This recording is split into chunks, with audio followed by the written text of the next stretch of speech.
Hello, everyone. Welcome to the Avenues to Wellness podcast. I am Tamara Fidler, a board-certified health coach and the host of the show. On Avenues to Wellness, we discuss everything surrounding wellness, from yoga to habit change, disease prevention, and the latest nutrition research. We tackle tough topics, and you will find inspiration to stay on your path to a healthier future. Welcome back, friends. This is episode 2 of Avenues to Wellness. And today we're going to talk about a risk to our health that is mostly invisible, something we all do every day to a greater or lesser extent, and something that we as a society are doing way more of during the day as the decades move along. So what is this invisible threat that I am talking about? I'm talking about sitting, like just sitting in a chair. And how could something so simple be so harmful to our health? So a few years ago, the phrase sitting is the new smoking was introduced by a professor of medicine at the Mayo Clinic. His name was James Levine, and he used this term to emphasize the health risks of a sedentary lifestyle. So in today's episode, we are going to break this down and look at the research to see if this dramatic statement, sitting is the new smoking, is actually true. I'll also be sharing an immediate mindset shift you can use in order to counteract the impact of a sedentary lifestyle that may have crept up into your daily routine. So let's go ahead and jump in. As we get started, I wanted to provide the exact quote that Dr. Levine made in an interview some years back with the Los Angeles Times, in which this turn of phrase, sitting is the new smoking, was first heard. So his exact quote was, "Sitting is more dangerous than smoking, kills more people than HIV, and is more treacherous than parachuting. We are sitting ourselves to death." When he said this, it was somewhere around the year 2014, and I couldn't find the exact date, but since this phrase came about, since this eye-catching headline was coined, researchers in the last 10 years or so have been evaluating whether it could be possible that prolonged sitting is responsible for as much illness and death that smoking is, that sitting is as bad as smoking for our health. It turns out, just like most things, it's not an easy answer, so that these two behaviors aren't completely comparable, smoking and sitting. In some ways, it's a comparison of apples and oranges. For example, about 15% of the adult U.S. population smokes, whereas double that, about 32%, are inactive adults. So even though research tells us that it's actually a higher risk of ill health from smoking, yet there's a much greater number of people who are at risk due to extended sitting. So the sitting issue actually impacts more people overall. And also, one other difference in comparing sitting to smoking is that we are lucky. Smoking prevalence is going down. So each year, fewer and fewer reports being a smoker. However, our sedentary lifestyle remains steady, with statistics showing the percentage of adults with inactive lifestyles really not wavering from year to year. One last way in which we're comparing apples to oranges is that we have bans on smoking. We've increased taxes for smokers, so our culture is now at the point where it really isn't socially acceptable to be a smoker. On the other hand, as a whole, we haven't really gotten there with the same gusto on realizing that a sedentary lifestyle, which includes extended sitting, is truly just as bad as smoking for our health. So that is why I'm talking about this today. What happens to us when we sit too much? When we sit too much, this can lead to muscle fatigue and a misalignment in our posture. It can also decrease the blood flow to our legs, and this will impact our blood pressure and even our sugar regulation, and it also can slow metabolism. So all of these things can have an impact and lead to a number of chronic health problems, such as heart disease, diabetes, and even some cancers. Sitting can also cause just general pain in your back and your hips and your knees.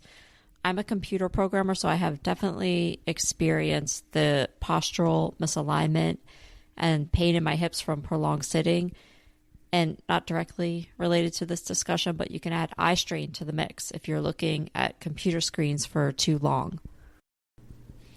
all of these things are just bad. I mean, humans are not built to be seated for a prolonged period of time.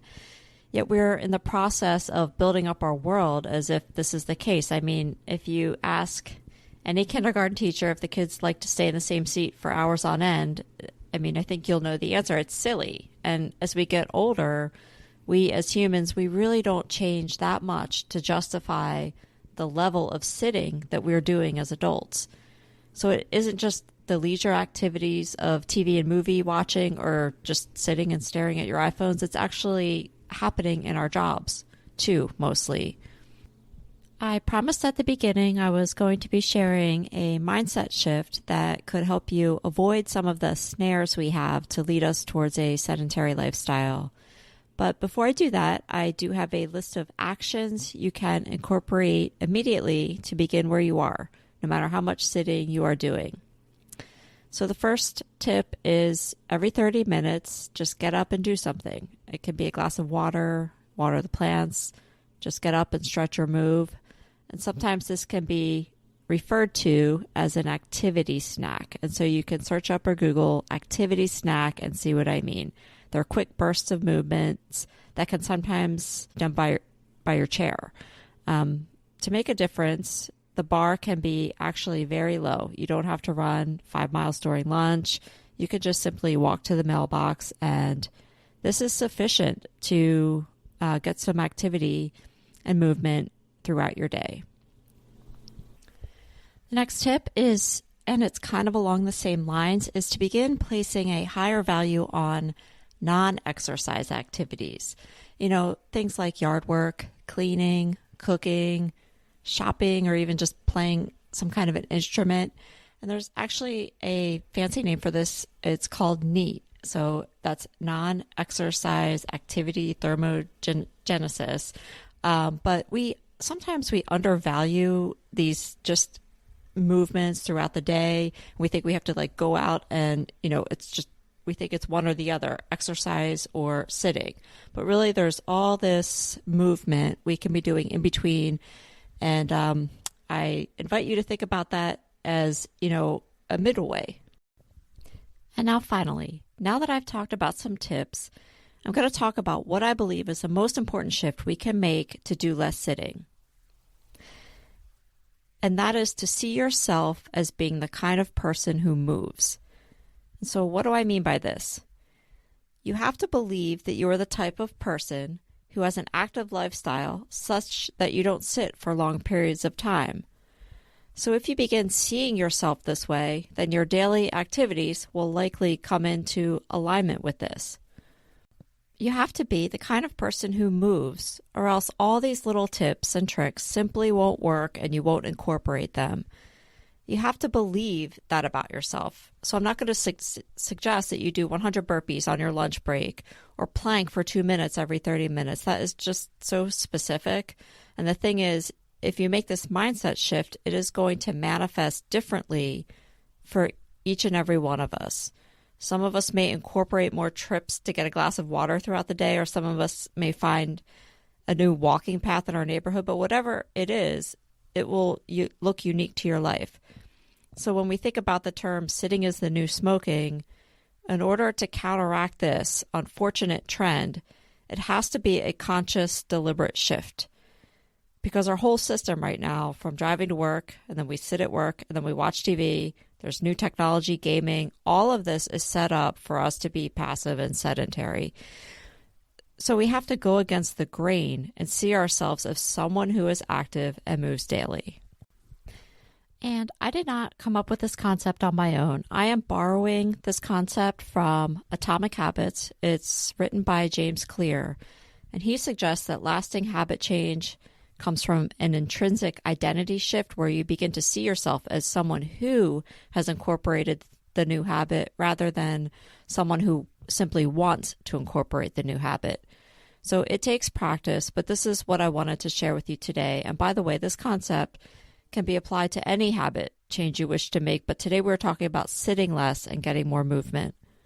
So to finish out today's episode, we talked about where the term sitting is the new smoking came from, and then we looked at some of the finer points of the research surrounding how valid the statement really is. And then we looked at some tips to add more activity into our day. But most importantly, we talked about the key mindset shift you need to make to sit less and move more. Thank you so much, listeners, for tuning in today. Please follow my Instagram at tamarafidler.avenue to stay updated on new episodes. Thank you and have a great weekend.